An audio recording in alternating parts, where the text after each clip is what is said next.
Waktunya bersaat teduh dengan Tuhan melalui bacaan Alkitab satu pasal sehari dalam kitab Nabi-Nabi Kecil bahagian pertama seri yang kelima. Kitab Hosea pasal 5 dengan perikop ancaman terhadap Israel serta pemimpin-pemimpinnya dan pertobatan yang pura-pura dari pihak orang Israel. Mari baca Alkitab, mari dengar Alkitab, dan mari lakukan apa yang Allah firmankan di dalam Alkitab. Maka iman dan pengharapanmu tidaklah sia-sia. Tuhan Yesus Allah Putra, Alfa dan Omega memberkati, dan Allah Roh Kudus akan menuntun untuk memahami.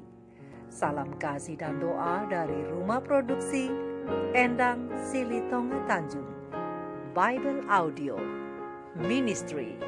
Mari memulainya dengan doa dalam hati.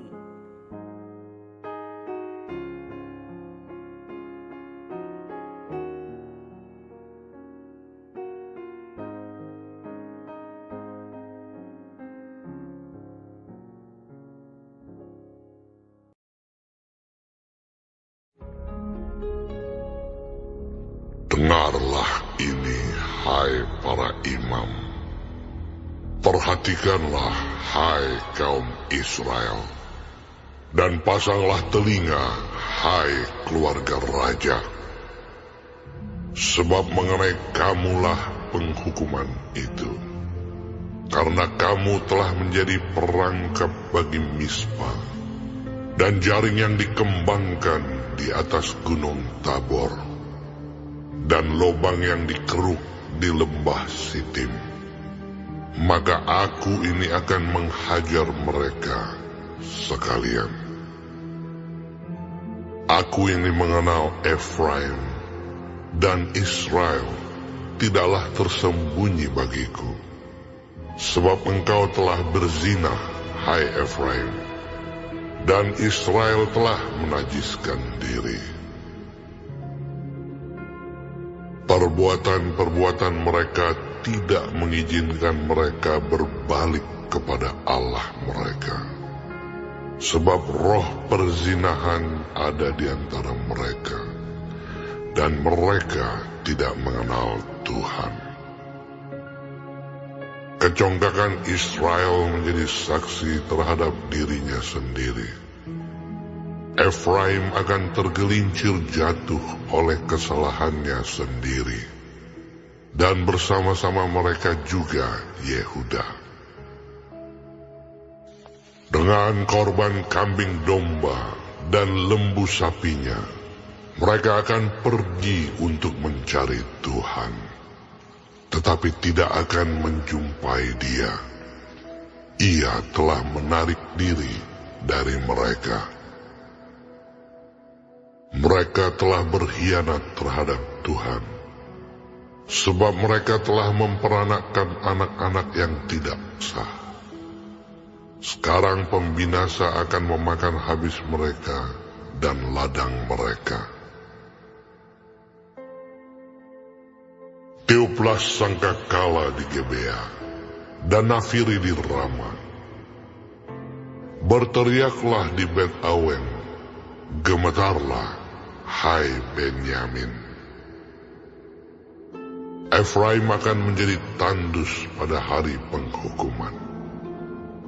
Mengenai suku-suku Israel, aku memberitahu apa yang pasti. Para pemuka Yehuda adalah seperti orang-orang yang menggeser batas. Ke atas mereka akan kucurahkan gemasku seperti air. Efraim tertindas, diremukkan oleh hukuman, sebab ia berkeras untuk berjalan mengikuti kesia-siaan. Sebab itu aku ini akan seperti ngengat bagi Efraim, dan seperti belatung bagi kaum Yehuda. Ketika Efraim melihat penyakitnya, dan Yehuda melihat bisulnya, Maka pergilah Efraim ke Asyur dan mengutus orang kepada Raja Agung. Tetapi ia pun tidak dapat menyembuhkan kamu dan tidak dapat melenyapkan bisul itu daripadamu. Sebab aku ini seperti singa bagi Efraim dan seperti singa muda bagi kaum Yehuda. Aku ini akan menerkam lalu pergi. Aku akan membawa lari dan tidak ada yang melepaskan. Aku akan pergi pulang ke tempatku sampai mereka mengaku bersalah dan mencari wajahku. Dalam kesesakannya mereka akan merindukan aku.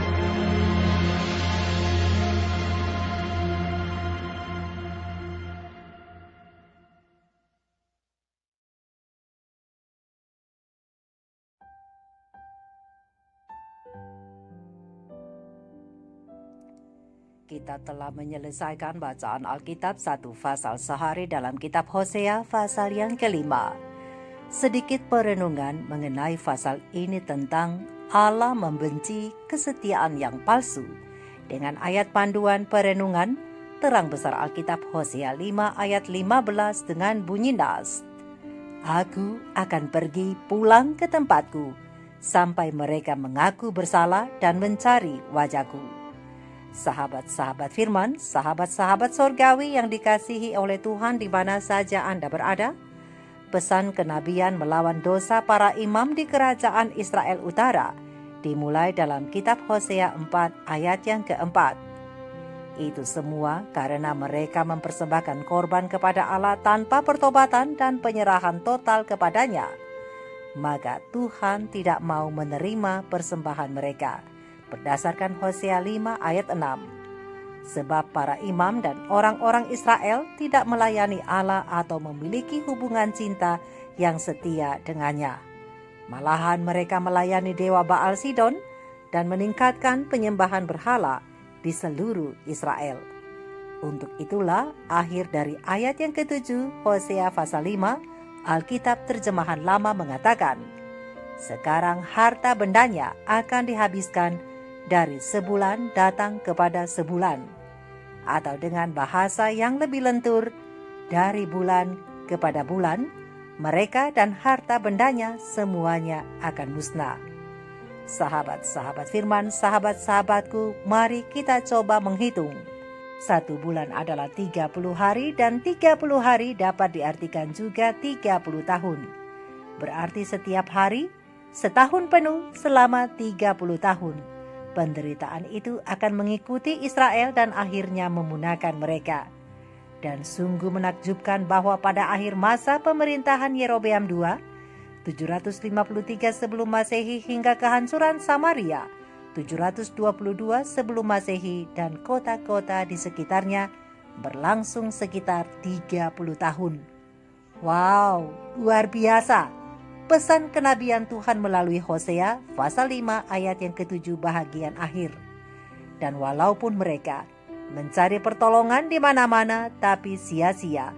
Lihat ayat yang ke-8 dan ayat yang ke-9 Hosea pasal 5. Bahkan Hosea 5 ayat 13 mengatakan bahwa Efraim sampai meminta pertolongan kepada Asyur. Tetapi Asyur tidak dapat menolong mereka dari kehancuran itu. Malah dalam kitab 2 Raja-Raja 17 ayat 7 sampai 43 memperlihatkan kepada kita bagaimana Israel akhirnya diangkut dari tanahnya oleh Asyur ke dalam pembuangan. Lihat ayat yang ke-23, 2 Raja-Raja pasal 17. Sahabat-sahabatku, sebelum Israel mengakui dosa-dosa mereka dan mencari pengampunan dari Tuhan, Tuhan tidak dapat memberkati mereka. Ia juga tidak dapat memulihkan hubungan yang baik dengan mereka sebagai pencipta dan penebus mereka. Lihat pasal yang kelima ayat yang ke-15 kitab Hosea. Sahabat-sahabatku, Tuhan selalu ingin memulihkan hubungan yang baik dengan kita. Untuk itu, kita perlu menyadari bahwa kekudusan sebagai umat Tuhan adalah keutuhan bagi Tuhan dan pengabdian total kepadanya. Tapi, bagaimanakah kita dapat menjadi satu umat yang kudus? Pena Ilham Ilahi Roh Nubuat Kisah Para Rasul halaman 499, alinea kedua dan ketiga, dan Our High Calling 214 alinea ke-6 mengatakan, sebelum orang percaya diberikan kemungkinan luar biasa untuk menjadi seperti Kristus, taat kepada semua prinsip hukum, mereka harus menyadari bahwa dari dirinya sendiri, manusia sama sekali tidak dapat mencapai kondisi ini. Sebab kekudusan yang dinyatakan firman Tuhan yang harus mereka miliki sebelum mereka dapat diselamatkan adalah hasil karya rahmat ilahi saat mereka tunduk dalam penyerahan pada disiplin dan pengaruh yang mengendalikan dari roh kebenaran, yaitu Roh Kudus. Penurutan manusia dapat dijadikan sempurna hanya melalui dupa kebenaran Kristus yang memenuhi tiap-tiap perbuatan kebenaran dengan bau harum ilahi. Bagian orang Kristen hanyalah ketekunan dalam mengalahkan tiap-tiap kesalahan dan dosa, dan tetap setia berdoa kepada Juru Selamat untuk menyembuhkan jiwa mereka yang sakit karena dosa. Mereka tidak mempunyai akal budi atau kekuatan untuk menang. Ini adalah milik Tuhan, dan hanya Dialah yang akan menganugerahkannya kepada mereka yang dalam kerendahan dan pertobatan mencari Dia untuk mendapatkan pertolongan.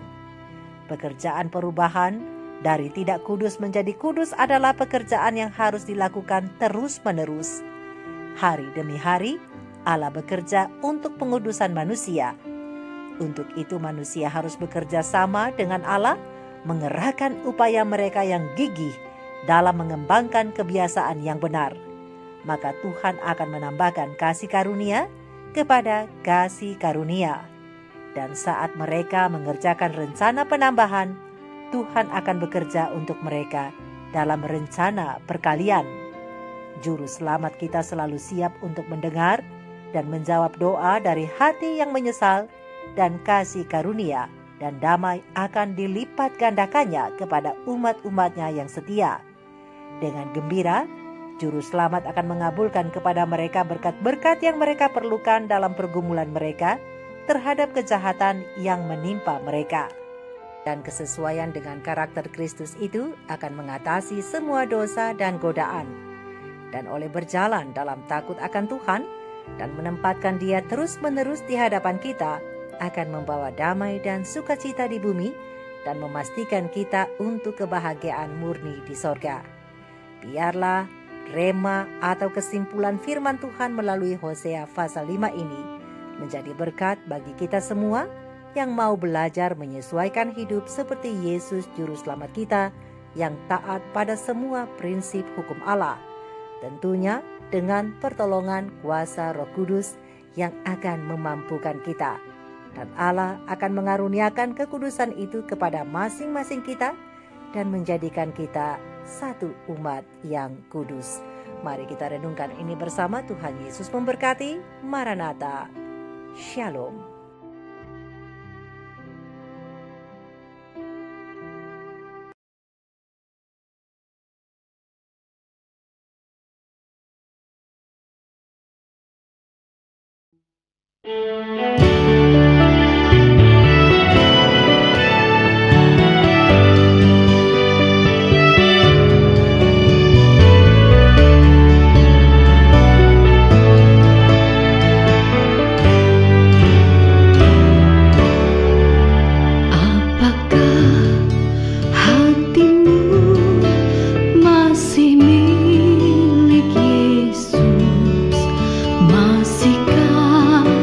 Setiap saat